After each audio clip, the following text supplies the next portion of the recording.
一花一世界，一叶一如来。今天和大家分享的是，结婚在中国人的传统观念中是一个非常重要的事情，当然对于现代人来说同样十分重要，甚至还会被看作一个社会问题来对待，并且还诞生了很多新名词，比如催婚一族等等，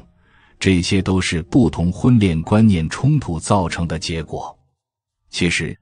古人在婚恋习俗上的规矩要远远高于我们现代人，比如有一种说法是宁娶二朵花，不娶一下人。看到这句俗语，让我想起了另外一句俗语，半路夫妻都是贼，交身不交心。其实吧，这都是古代封建社会因为男女地位不平等而导致的对于女性的一种严重偏见。现在提倡的是男女平等，婚姻自由，无论是男女遇到自己心仪的对象了，都可以勇敢地大胆去追求。可是在古代的时候就没有这么幸运了，婚姻是自己做不了主的，基本都是父母之命，媒妁之言。好多人在没有结婚之前都不知道对方是谁，甚至连面都没有见过，自然对方长得什么样也是不了解了。而宁娶二朵花，不娶一下人，也是在这样的背景下衍生的一条择偶标准。那他说的是什么意思？到底什么是一下人呢？为了让大家更好地了解其含义，我们分开来说。先来看看上半句宁娶二朵花，这里让很多人费解的就是到底什么是二朵花。大家也知道，一般女人都因为漂亮而被比喻成花，而有些植物在特殊的年份也会开2次花，比较家喻户晓的就是成语梅开二度了。实际上最初的时候，梅开二度是形容美好的事物再现，它是一个赞美用语，象征着美好和幸福。但是在后来，这个成语却被滥用了，甚至还被引申为了男女再度欢好的意思。因此说到这里就很好地理解二朵花了，它指的就是离过婚的女人。这样的话，前半句的字面意思很明显了，说的是一个男人在择偶的时候，如果没有更好的选择了，那就要适当的降低标准，哪怕是已经离过婚的女人也是可以娶的。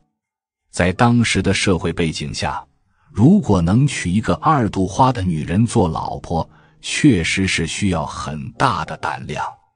在古代一般都是没有离婚之说的，女人只有被丈夫休掉的可能性。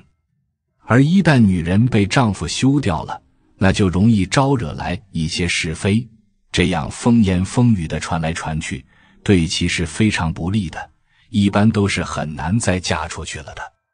所以对于男人来说，当自身的条件不太好，也没有挑选到合适的目标，才会退而求其次，选择这样的二度女。从这上半句来看，完全是很正能量的。他是在告诉我们要抛弃世俗的眼光。再来看看后半句不娶一下人，这里需要先搞清楚的是到底什么是一下人。实际上这就是对古代寡妇的另外一种叫法。所谓一下人，就是指女人的丈夫去世了，她成为了寡妇，也就是被死去丈夫遗弃了的女人。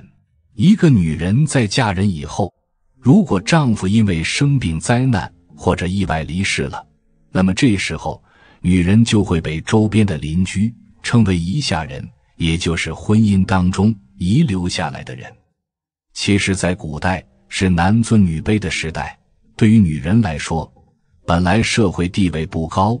女人既要相夫教子，又要3从4德，哪怕是自己的丈夫去世了，也依然还提倡从一而终，所以对于寡妇来说是非常命苦的。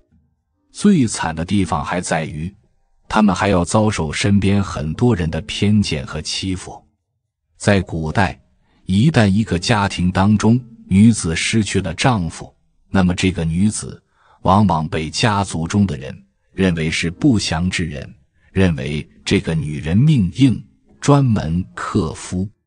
这些人往往认为男人的死都是由于这个女人造成的，是因为她的到来才导致了丈夫的死亡，甚至有人觉得他们是扫把星。而在一些大家族当中，对于这样的女人，有些比较残忍的做法，直接将女人放到猪笼里面沉江，而且所有的人都觉得这样的做法是对的。由此可见，古代的一些封建礼制对于人的伤害有多大，尤其是对于女性的伤害，甚至威胁到女性的生命安全。不娶一下人，其实意思就是一个男人到了适婚的年纪，哪怕是娶二婚的女人，也不要去娶那些丈夫离世的女人，因为在古人的眼里，这样的女人不吉祥，如果娶回来以后，说不定会给自己带来灾难，甚至是生命威胁。而每个人娶妻，自然也是希望婚后生活幸福，谁又敢拿自己的生命安全开玩笑呢？所以他们宁愿不娶妻，也不愿娶他们口中所谓的一下人。另一方面，失去丈夫的女人也被人称为寡妇。俗话说，寡妇门前是非多，很多人之所以不愿意去娶这样的女人，也是认为这样的女人和前夫的家庭或许还没有办法做到完全的割离，甚至有些还有孩子，到时候娶回来了也会麻烦不断。与其让自己心中顾虑满满，还不如不要娶这样的女人。也正是因为这些话，导致了很多女人一生都在颠沛流离，命运悲惨。从宁娶二朵花，不娶一下人就看得出来，这明显是对寡妇们的一种偏见，用前半句来凸显出后半句中的一下人。而之所以会有这样的看法，是因为古人认为，如果一个女人她的丈夫去世了，哪怕是因为生病、意外等原因去世的，也会把原因归结到他的妻子身上。比如说，这个女人的命硬，很克夫，本来一个男人好好的，但是娶了她以后没几年就去世了，所以视女人为灾星祸害。因此在古代的时候，一般寡妇都是没什么人敢娶的，毕竟当时是封建社会，大众受迷信思想的影响很大。尤其是在当时，也确实有极少数的女人，她们嫁人以后，老公不久就去世了，然后再嫁人，之后不久老公就去世了。正是因为有极少数这样的个例，于是就有人把这些个例无限放大，并且还总结出了宁娶二朵花，不娶一下人的俗语。很明显，这后半句是对寡妇的偏见，认为寡妇之所以会成为寡妇，是因为他们的原因是他们导致了丈夫去世，所以这样的女人就不能再娶，哪怕是娶一个离过婚的女人，也比娶个寡妇要强。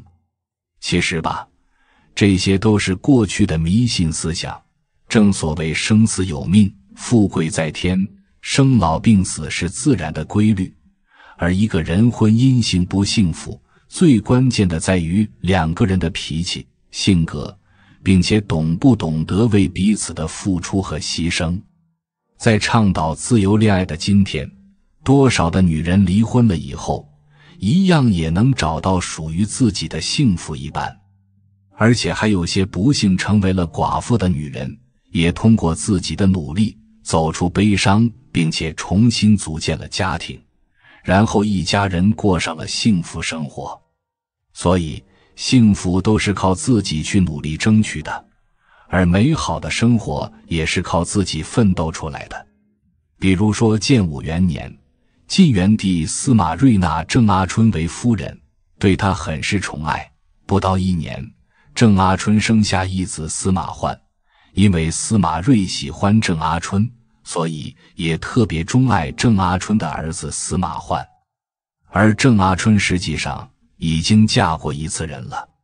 郑阿春早就嫁给了渤海人田某，虽然说这段婚姻很短暂，但郑阿春生下一个男孩后不久后，田某就病故了。郑阿春的夫家穷困，没给他留财产，养不了他，而他又没有兄弟，于是他就带着孩子投奔舅舅。后来遇到了司马睿，两人结成连理。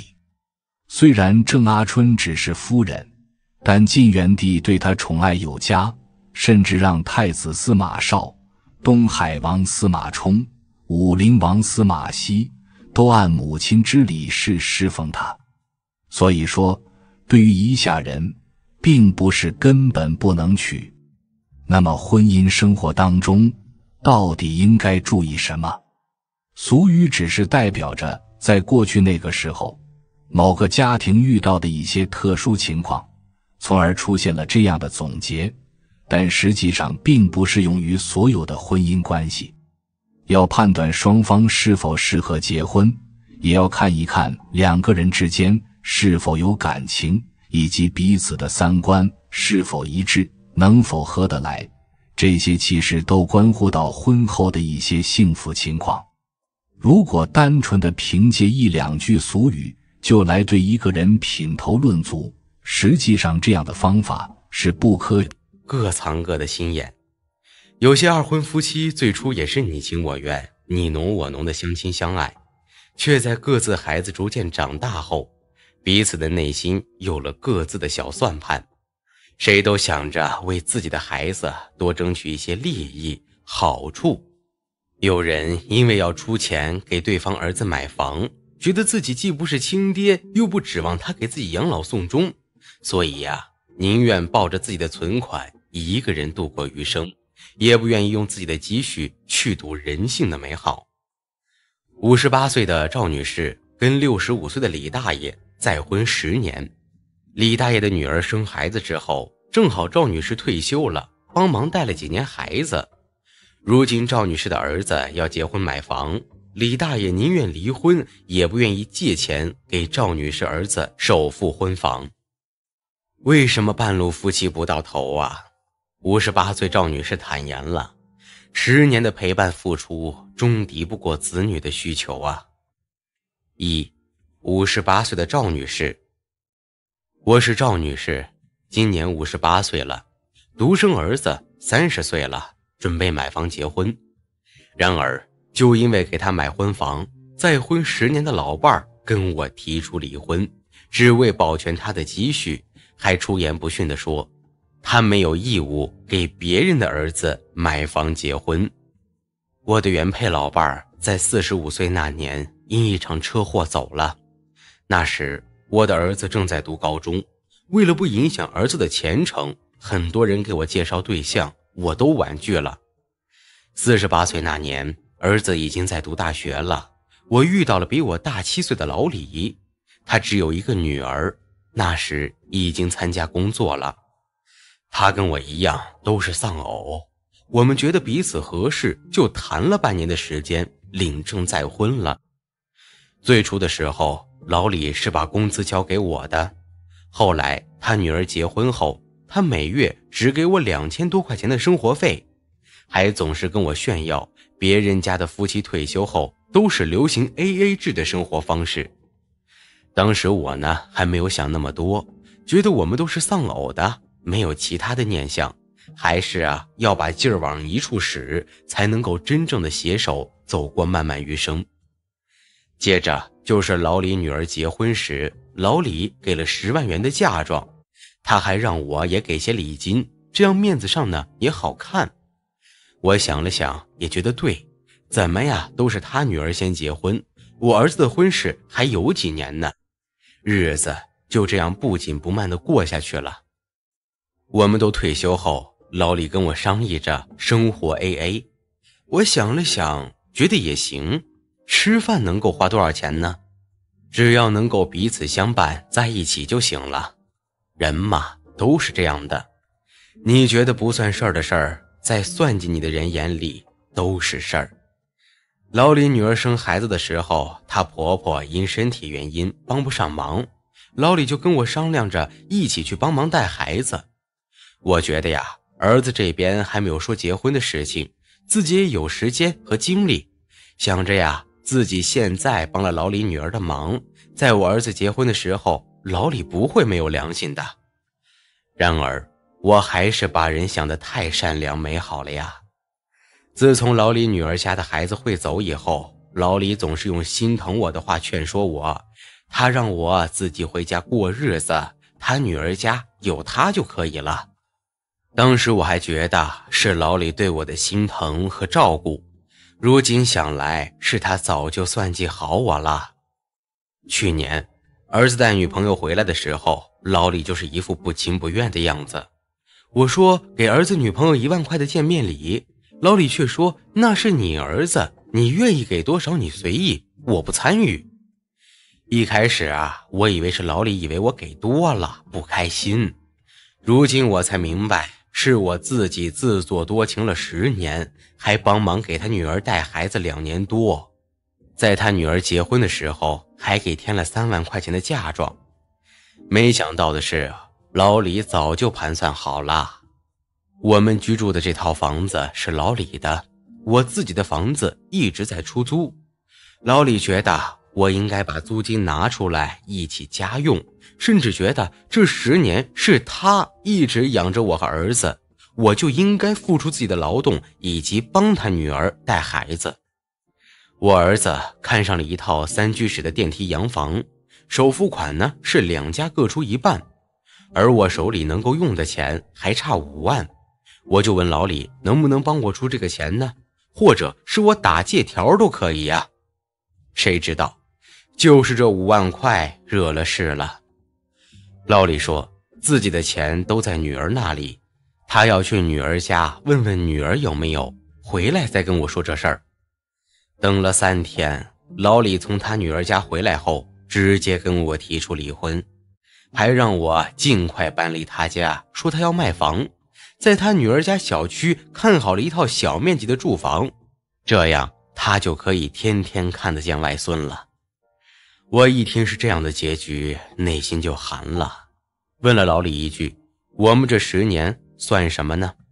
这10年里我的付出又算什么呢？